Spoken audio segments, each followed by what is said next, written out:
I finished today on time. My name is William Hecker. I'm the session chairman for this afternoon, along with Professor Saito. Minasan konnichiwa. Kyoto shokubai no nashi o go shokai shitai to omoimasu.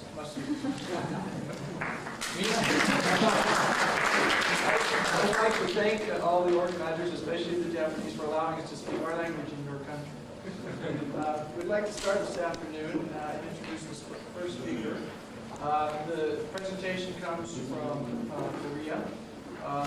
Kiseok Kim, Jae-jin Lee, Jae-chang Kim, and Dong-young Kim. The presenter will be Kiseok Kim, and the presentation will be optimization of catalytic synthesis of diphenylamine. Title of my talk this afternoon is optimization of catalytic synthesis of diphenylamine derivative. This species is famous for the key intermediate to the fluorine through heat-sensitive or pressure-sensitive dyes stuff. Let me start with a brief introduction of the current technology characterized by mostly Japanese workers. I guess the name of the company is Mitsui is somewhere in Japan. I'm not familiar with the location. But their technology is pertaining to use of also nitrotoline and using the chemistry, they make 2-methyl-4-methoxyaniline, and then they make diphenylamine derivative, and they further react this species with another reactant to produce ODB2, which is short for 1-diglad2, the regular black fluorine heat-sensitive dye. Okay, the first technology is described as the Van Berger rearrangement reaction, and starting with also nitrotoline in the presence of iridium carbon catalyst together with concentrate sulfuric acid at the mild temperature with the hydrogen bubbling and the use of the methanol not only as a reactant but also as a solvent.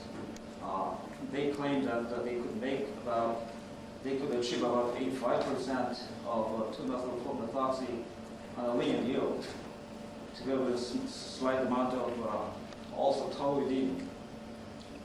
The second technology, starting from 2-methyl-4-methoxyaniline, is to react three different reactants all together in the presence of palladium carbon catalyst in the solvent of alkyl benzene over the temperature range of 120 to 170 degrees.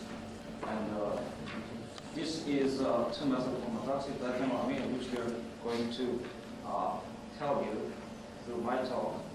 And they claim that the optimal the molar ratio between these three reactants is 1 to 2 to 3, which is actually stoichiometric ratio. And they claim that they could achieve about 82% of the final product after 10 hours. Let me show you the overall chemistry of the second step reaction. This is the aniline species, this is an anidol species, and this is cyclohexanone. And forget about this the reaction condition, but the stoichiometric ratio is 1 to 3, and by using this stoichiometry, the net gain of the product is actually threefold, with only 1/3 of aniline, and this anidol species is reduced to aniline, and we can obtain 3 moles. Actually, when we use 1 mole of aniline, we can obtain 3 moles of diphenylamine derivative.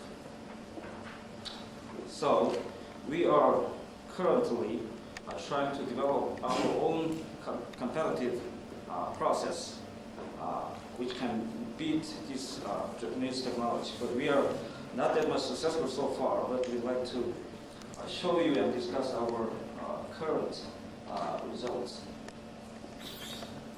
Okay, we have two approaches. The first approach is to synthesize 2-methylphenoxyaniline from also neutral toluene using the alternative catalyst scheme. The current patented catalyst scheme is using the lithium palladium carbon catalyst together with the concentrated sulfuric acid. The major drawback of this technology is basically the purification of the product after the reaction is completed.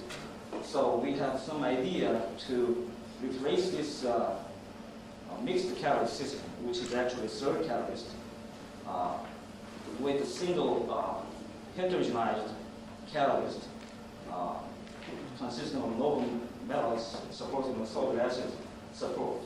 We have tried a couple of solid acid catalysts. So far, the result is not that much promising because mostly what's happening in our scheme is the reduction of also neutral toluene to also toluene, and not much of only less than 1% of 2-methylphenoxyaniline formed. The major reason is the level of Bronsted acidity or the level of number of acid sites.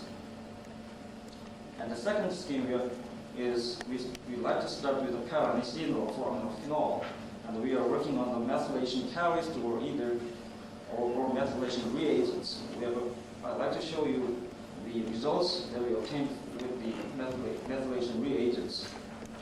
And the second scheme is after this is manufactured or produced, we like to verify the patent claims, or we like to optimize reaction patterns because not much is shown in the patent. So we like to understand reaction pathways and the rate determining step. And after these are completed, we are going to develop some other catalysts better than palladium carbon. Let me briefly talk about the experimentals of the reaction. Both reactions were studied using the open glass reactor with reverse condenser at the start condition, as well as using high pressure reactor at the elevated pressure condition. And as far as the first reaction is concerned, hydrogen was used to pressurize the high pressure reaction. As far as the second reaction is concerned, nitrogen was used. And basically, the reaction was started in the batch-wise liquid phase reaction, and mostly the common analysis technology was used. And as far as second reaction is concerned, we also used GCMS and ML to identify the intermediates and the products. Okay, before showing you some of our results, I'd like to mention something like the conversion is defined gram moles of para-aniline consumed divided by gram moles of para-aniline introduced. And selectivity is gram moles of 2-methylphenoxyaniline formed divided by gram moles of para-aniline consumed. And actually the yield is the multiplication of these two factors divided by 100. The second, as for the second reaction, the yield of a major product is gram moles of 2-methylphenoxyaniline, which is desired product form, divided by gram moles of the two nitrogen-containing the benzene derivatives introduced.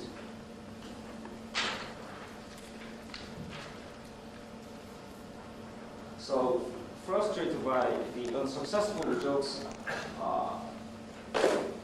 for the use of heterogenized catalyst, we performed para-aniline methylation, and it was quite simple.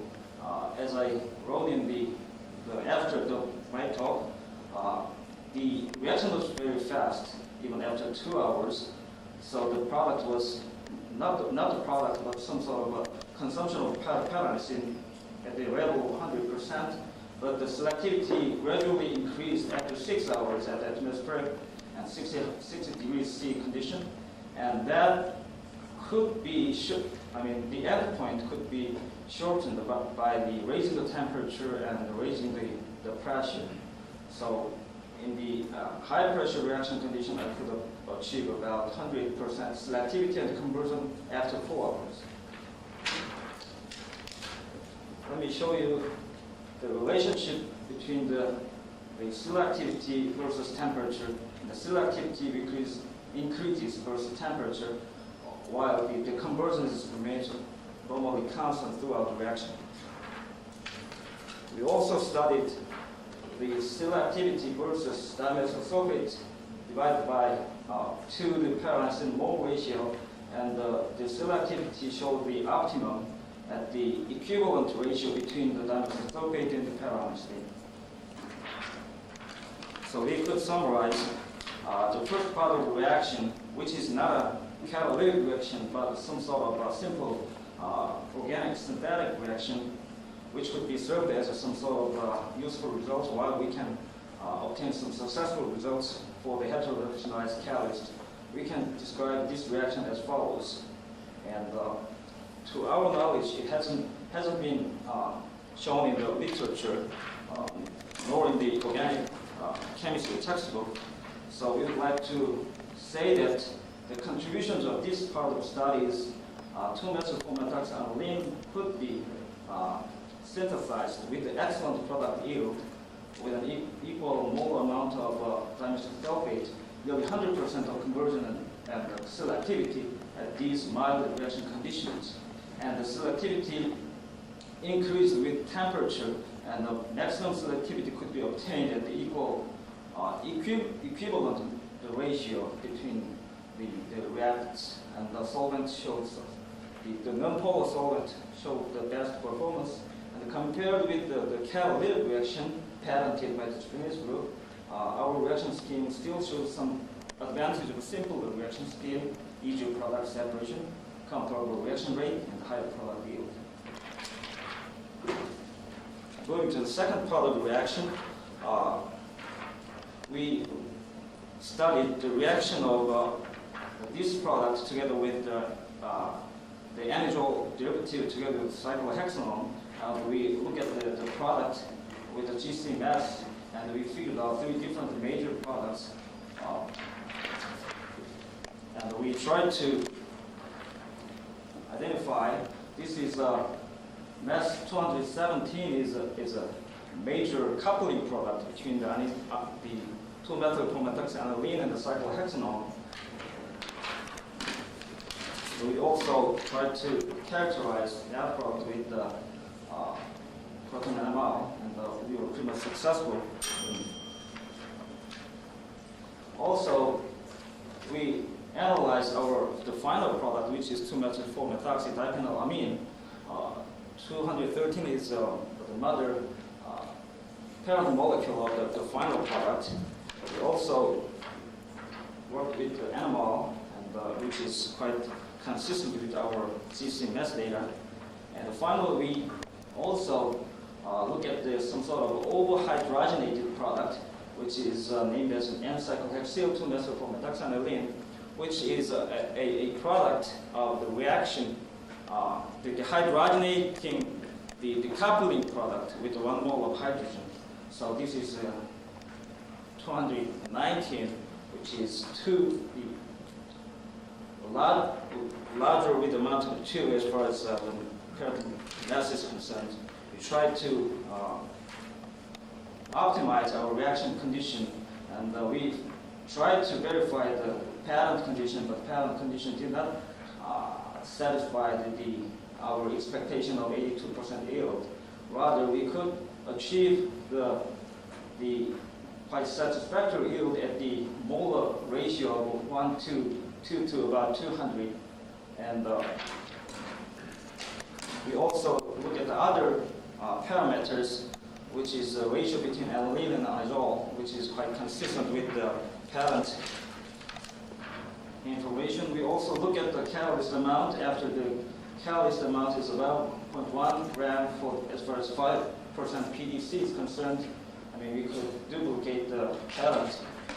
Another major difference between parent and our study is the temperature. The parent claims that major temperature range is 120 degrees C to up to 170 degrees C. So we found that if the reaction temperature is below the boiling point of cyclohexanol, the yield is quite poor. So at least the reaction temperature could be higher than the boiling point of cyclohexanol. We look at the concentration change behavior throughout the reaction. I mean, this stuff with the square, open square is the concentration change of coupling product. So this is depicted as a rate determining step, and this anisole picks up the hydrogen from the dehydrogenation of this coupling product, and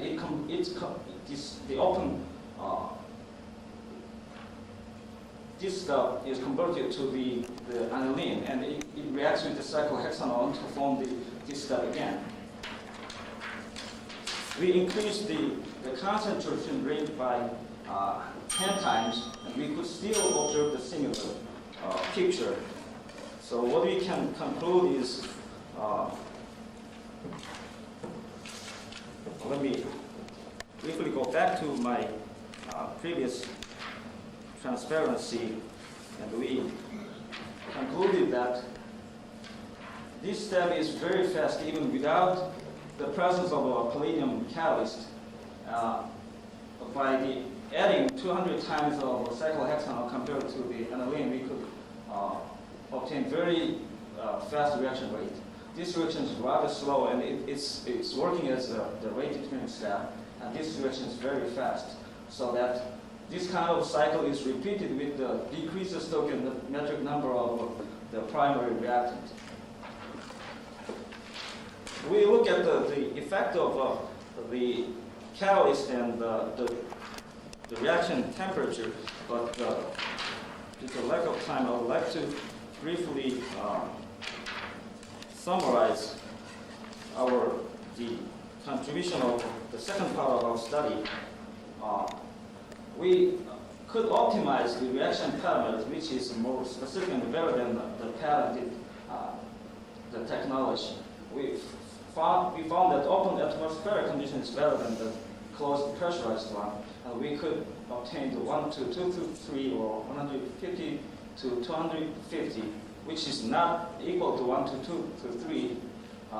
This is a key, the operating parameters of this reaction. And the reaction temperatures should be at least higher than the boiling point of cyclohexanol, and the palladium catalyst is about this. And we could obtain about 8 to 10% higher yield than the patented Japanese technology. And we could elucidate reaction pathways and rate determining step, and we could look at the effects of cyclohexanol catalyst amount, temperature, and pressure. And we figured out the roles of palladium catalyst. These three reactions take place at the same side of a palladium surface, so these could be used as a basis for searching for the better catalyst. Right now we are studying several bimetallic catalysts which can catalyze in a faster reaction rate for at least one of this scheme. So by doing so, we could probably make the load of this palladium catalyst less. This is valid. I would be pleased if I can entertain some of the questions. Do we have a couple of quick questions?